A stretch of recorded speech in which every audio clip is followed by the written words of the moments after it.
ഒരു ടണ്ണിന്റെ AC മതി. അതെന്നെ ധാരാളം. നിങ്ങൾ ഏട്ടന്റെ വീട്ടിലെ 1.5 ടണ്ണിന്റെ AC അല്ലേ? നമുക്ക് 2 ടണ്ണിന്റെ വേണം.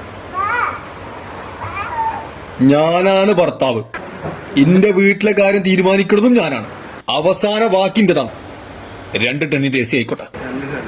അല്ല, അപ്പൊ 2 AC എടുക്കല്ലേ? വീട്ടിൽ ഉമ്മയും ഉപ്പയൊക്കെ ഉള്ളതല്ലേ? വേണ്ട വേണ്ട, പാപ്പാക്കും മകൻ പ്രായല്ലേ, അവർ പോയി എന്തിനാ AC?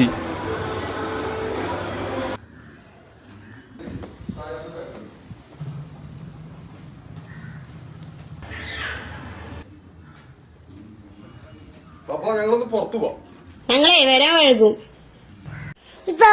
സിനിമ കൂടെ അടിച്ചത് കാണാനേ.